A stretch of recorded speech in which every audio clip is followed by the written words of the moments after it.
Hey everybody, Eric here with the Whitetail Chase, and making a video today, and I'm going to talk about propagating trees and bushes of different species for your whitetail habitat. So to give you a little bit of baseline, it is February 2nd here in south central Wisconsin. We're about a half hour north of Madison if you're looking at a map of Wisconsin. Dead of winter right now. It hasn't been too bad of a winter, but we got snow on the ground. You know, today temps were in about the 20s. We've had real cold weather the last week or so, temps in the single digits and temps in the negatives at night. So to give you a little bit of understanding as to what this video is going to be about, Justin and I have been going out and we have been taking cuttings from my parents' property just south of town here, and we've been taking those cuttings at different times of year to see how we can propagate basically red osier dogwood, different types of willow trees, box elder even, and just trying to see if we can save some money by basically trying to take cuttings and propagating these trees. So to start out, what I'm going to do is show you how we've been doing this. So right here I got a weeping willow branch. Kind of see it's got some longer stems on it. But what I'm going to do is show you is we've been keeping everything short. So a lot of our cuttings are in that 12-inch range, but we have some of them that we did try that were like probably 2 feet. So how we've been doing this for every single cutting that we do have, I just want to show you guys so that you know. Cut off this here. So right here I got a willow whip. I don't know, it's probably 30 inches or so. But what we've been doing, see if I can get in focus here, if the camera will focus. What we've been doing is we've been going, so these are the nodes. We cut just above a node, so you can see a node right here, or just below it, excuse me. We'll cut that node out. So I just spun it around here, and we're going to go up about 12 inches here, so that you can see, the camera can focus here on it. Maybe back up a little bit, but you can see the other nodes right here. So here's a node. What we'll do is I will go up, and I will cut just below the next node. Should be able to see that there. I'm cutting just below it. So the other one, it's on this side here. Cut that off. So this is roughly probably 18 inches. So what that does then is it starts your next cutting will be just right, you'll be right below that first node. And then this is your next cutting. So that's how we've been cutting. Hopefully it was in focus so you guys were able to see that. So moving forward. So we started this back in the end of November, just basically learning on YouTube, going out and trying to understand what to cut, how to cut, when to cut. But nothing was necessarily a full timeline on from start to finish, from cuttings and timing.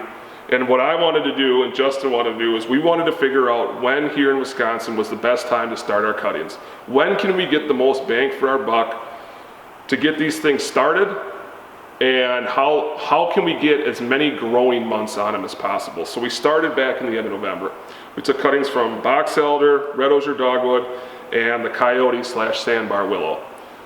We cut them and we put them into a jar of water. So if it's 18 or 12-inch cutting, we put maybe the bottom 4 inches into water. We put them in water for probably, I'd say, 3-4 weeks, and we didn't see anything. Well, during that time, that was end of November. What we also did was we went out in early December and did another round of cuttings. So did the same thing, cut them, and we didn't see hardly anything for the first 3-4 weeks. So end of December we did the same thing. End of December we started noticing after a couple weeks getting real small, basically like 1 or 2 roots growth on just the coyote sandbar willows. Nothing on the box elder, nothing on the red osier dogwood. So fast forward again, what we ended up doing with those cuttings is we actually pitched them. We were just trying to work our way by 2-week increments to get to where is the best time to start. So fast forward to January 14th. So January 14th we did another round of cuttings. Went out, cut a bunch of red osier dogwood and cut coyote willow and some box elder again. By January 24th, we noticed, or I shouldn't even say that, I'd say, so that was the 14th, by January 20th, we noticed a lot of little white pimples on the willows, the coyote willows, sandbar willows. So we left them in water and we let them grow. So that was January 14th, and then we noticed by the 24th that those roots were very vigorous. I mean, we were getting roots that were an inch off of these trees. So at that point, we drew the line in the sand and we knew that, okay, from here on out, we're gonna start our cuttings middle of January for willows. So now, again, box elder, we saw nothing. And even to this day, today it is February 2nd, on that original cutting of box elder, we still do not see any life. So we're roughly, a little over 2 weeks past that and we still don't see any roots. They are not dead, because you can still see the buds, they're not rotting, they're not dead, they're just still in a dormant stage. And we did the same with the red osier dogwood. Now the red osier dogwood is interesting, and I'm going to show you some behind us here shortly, but the red osier dogwood still has not rooted. However, the red osier dogwood has a lot of blossoms on it. So again, this is an experiment. I'm going to show you guys this stuff here. Just a minute, I'm going to spin the camera around, but I'm going to talk a little bit in focus, in depth on what we're looking at, and again, kind of reiterating the timeline that we're at. All right, so here we are, February 2nd, and we are looking at cuttings that we cut just over 2 weeks ago. So what we did to get to this point, so cuttings, and I will show you right here. So here's some hybrid willows that I cut just a couple days ago. You can see they're in here, they're in water. That's a pretty large jar, but you can see I got the water up to here, and you can see that these cuttings are, probably in that 14-15 inch range, and some of them vary in size.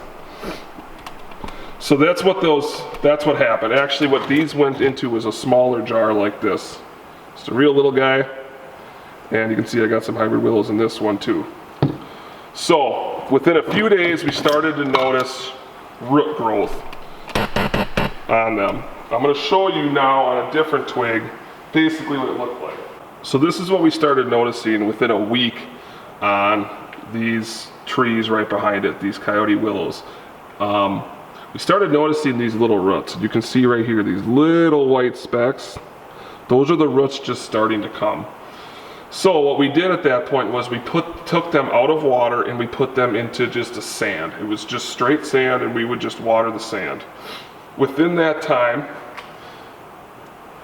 they sat in that sand for approximately, I would say, probably about another week. And now these plants have just been moved. Turn the camera here. So these plants have just been moved into these pots out of the sand about 3 days ago, 2-3 days ago. So in the sand even, we noticed that these things were starting to bud. They were budding very vigorously, and when we took them out of the sand, there was actually a lot of roots on it, and we actually had a hard time planting these into these pots because there was so many roots on it. We were very careful, we were very, delicate about moving them into the potting soil. But this is what we're looking at now. Again, February 2nd today, a little over 2 weeks. I mean, you can see this guy back here, that's easily 3 inches of growth on him already. And just for a little experiment, in one night under the grow light, that leaf grew, it was a little over a ½ inch, like 5/8 of an inch, just overnight, putting these things. Now these things are just inside, they just went under a grow light a couple days ago, so you don't even need them like in a windowsill, you don't need them anywhere. All you need to do is start them in water, leave them in water until you start to see the roots, and then you can move them either into sand or potting soil, or I guess maybe probably even just regular dirt. But the reason why we decided to take them out of the sand and put them into potting soil was we wanted to make sure that it was going to be the easiest transition as possible for them. So at some point when these are ready to go, whether it be early spring, let's say April, or if we want to hang on to them to see if we can get them taller, hang on to them maybe till middle of summer or even to fall, depending on how big they get. we just wanted it to be as easy as possible to transplant them into the marsh. So Justin and I, we both have big canary grass marshes. So we want to make sure that they're tall enough to outcompete the canary grass. So that's our biggest fear with them, and that's why we wanted to start this early, was because we wanted to make sure that they can get tall enough and we could plant them potentially in a year by one, a big money saver, and two, getting them into a spot where they can compete with the canary grass. So zoom it out here. So that's our first batch of the coyote willows. Now over here, kind of show you here. So these are the red osier dogwoods. So these just started blossoming, and we started seeing buds on them. Oh, I'd say it was about 4 days ago. So I'm not going to pull any out here. Show the bottoms here, but these red osier dogwoods do not have any roots on them. Not a single root. It is just a twig on the bottom. Just pulled one out the other day, so if they are starting to root, they are very, very tiny. Pretty interesting to me that they are starting to blossom and they don't have roots. But we want to make sure that we are not moving these red osier dogwoods into the marsh until they have a sustainable root system in them. So however long that may be, I'm not sure, but we'll keep kind of digging them up maybe every week, digging one up just to kind of take a look at the root system. And that's what's nice about the potting soil. You're able to get them out, you know, pretty carefully without damaging the roots. And behind them out of the way for you, back there is our wonderful box elders. You can see that they are pretty much, you know, uneventful. You can see that there is some buds on them, but those buds were there when we cut them. So they do look the same. They do get watered, but we have not noticed any change with them. All right, so these are basically our second batch of trees.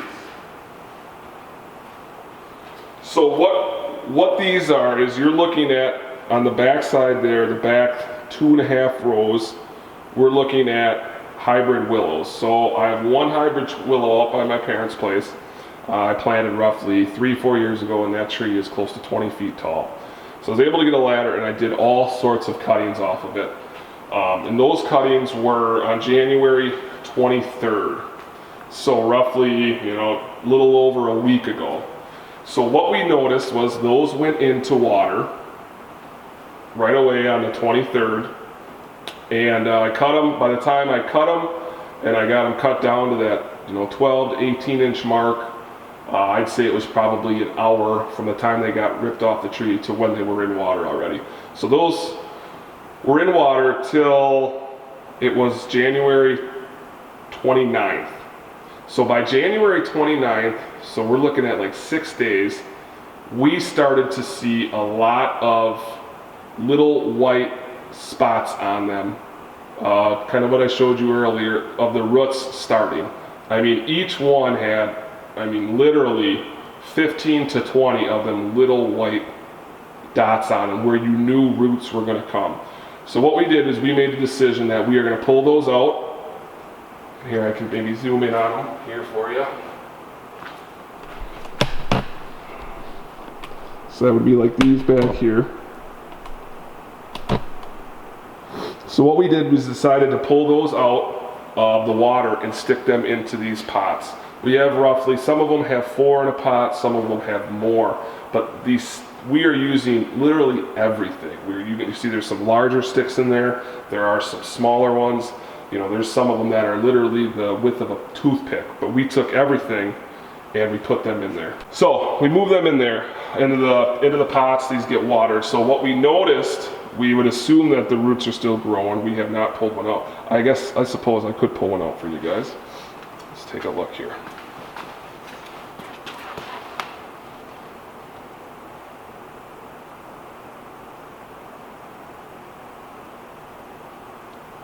So I almost felt like I ripped some roots off, which I think I did. But you can see that there's roots. I don't know if you guys can see that or not.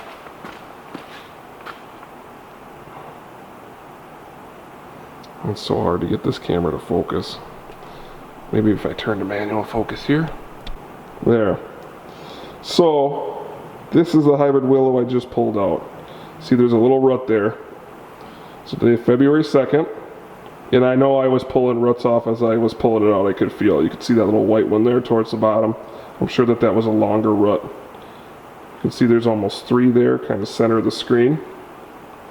So what we just noticed today now is on these hybrids, we're starting to get this guy. Starting to see a lot of these buds come to life. So these are on a grow light now, but they were not on a grow light any time before right now. So these were budding regardless. So that's going to give you a pretty good picture of what we're looking at. A little bit of roots there. So now what we're looking at is these cuttings are basically in their final resting place until they get transplanted out into the marsh. Let's stick this guy back in here. I'm sure he'll be just fine, even though I ripped off some of the roots. Pack him down. So that's what we're looking at for the hybrid willows. Again, these were cut on January 23rd, you know, late 20s, like 29th, pretty sure it was the 29th. They were taken out of water, moved into these pots where they will sit now until they get moved. We might split some of them up as they get taller, as they get bigger, but yeah, that's what we're looking at for the hybrid willows. So right below them now, the second row, we got a bunch of our hybrid poplars, all kinds of them in here. Roughly, I'd say we probably got 150 hybrid poplars in here, and we're still waiting to see what happens with them. So the hybrid poplars have not rooted yet in water. So we cut those on January 25th. So those were cut on January 25th, a week ago from today. And they were cut, put in water. We still have about half in water. So right here we have roughly probably 125 hybrid poplars in here, and then we got roughly another 125 sitting in jars of water. They're sitting by a windowsill, so they are getting some daylight, but we're just waiting to see roots on them. We have not seen roots on them, so the hybrid poplars is still to be determined if these will even make it. I would certainly assume that they are going to make it. They are certainly alive. Nothing looks like it's rotten off or dying. So yes, so we're still waiting to see what happens with them. And below them, down here, and even these tall ones. So we wanted an experiment back up here. So we wanted to do an experiment with some taller ones. So this taller branch here is a coyote sandbar willow, and we wanted to give it a shot to see if that would root from being a taller cutting. And the answer is yes, they do. We have, you know, one right here in front of the camera, and we got a couple over here on the end, and they did root. Now, how many have rooted so far? Those were cut on, let me look here on my notes. Those were cut on the 23rd as well. So those have been in the water, you know, 9 days, 10 days, something like that, and they are starting to root. Even these real tall ones. So all these short ones in front of it too, these front 2 rows, those are coyote sandbar willows. And the one thing we notice is that yes, the shorter ones, the 18, 12, 18 to 20 inch, they certainly root faster than these taller ones. They were all cut at the same time, but the taller ones seem like they need a little more time before they start putting on roots. We still have some in water. I would say, you know, we got 5 or 6 here that are in pots, but we still have probably another 20 or 30 in the bucket waiting for them to root. So we're at a very small percentage to root. So would we use them again? Cut them longer? Maybe, it depends. We'll see what the growth looks like. You know, again, like I said, the number one goal here is to be able to have these bushes, shrubs, trees, whatever, outcompete the canary grass. So that's what we're kind of shooting for. If we can start with something that's 3 feet tall and it grows from there, you know, then we can maybe get it out a little earlier. Or maybe it's going to grow a lot slower than something that's 12 inches long. Again, this is just a big experiment to see what happens, but we're at a point now where we're pretty confident that everything in front of you right here is alive, and everything that we have cuttings waiting for is alive as well. It's just a matter of time before we can get them in pots. All right, guys, so what else we got here is we got some weeping willow that we cut last night. We got, I think, 4 jars of them, 5 jars of them. So here's some weeping willow. Here, over here, we got probably roughly 150 of them, again, cut February 1st. What else we got here is some more hybrid willows. Got them in the jars, so you can see I got the water up. You know, roughly, that's probably close to, I'd say 8-9 inches of water in them. These are a little bit taller, a little bit bigger sticks. But, you know, these were cut, I think it was 2 days ago, 3 days ago. And I would venture to guess that within the next 3 days or so, we'll start to see roots on these. And at this point, we can move them into some pots. You got some smaller ones here too, also hybrids. I mean, you can see these are literally twigs. I mean, these can't be much bigger than a toothpick. But we're just trying on everything just to see what works. And we already know that the hybrid willows, these itty bitty tiny ones, they do root, and we have them in pots right over here behind me. Got another one here, kind of medium sized, some more hybrid willows. So between the hybrid willows here, we probably got at least another 100 here, you know, at least 150, probably 200 weeping willows here, and we got another bucket back here. This is some more coyote sandbar willows. We're waiting to bud. Thinking within the next few days we'll see those all budding out and we can get them into pots too. But overall, it's just a good experiment. You know, one thing I should mention that we did do too, we did use rooting hormone. We did also try scratching the bottom sides of the cuttings, and we noticed that it didn't matter what you did, whether you put rooting hormone on them, whether you scratched one side of them to promote root growth there. It didn't matter. It was kind of a wash. So what we would do from here on out was we would scratch the rooting hormone. We wouldn't worry about scratching the bottom side of the cutting. We will just put them straight in the water. We know that it works for the hybrid willows. We know that it works for the coyote willows. Still waiting to see the weeping willows. I would be shocked if it didn't work, but that's why we're doing it. We're trying to learn here, just like you guys are. So appreciate you guys watching the video. Going to be giving updates here and there on what we're looking at. You know, the growth of these things, whether the taller cuttings grow faster than the shorter cuttings, or, you know, if the bigger diameter seems to do something different than the smaller diameter trees. But regardless, it's just a big experiment, and we're just excited for deer season, and we're just a couple of guys looking to save some money, and hopefully we can save you guys some money too if you're able to learn something from this video. But appreciate you guys watching here on the Whitetail Chase. We'll catch you on the next one.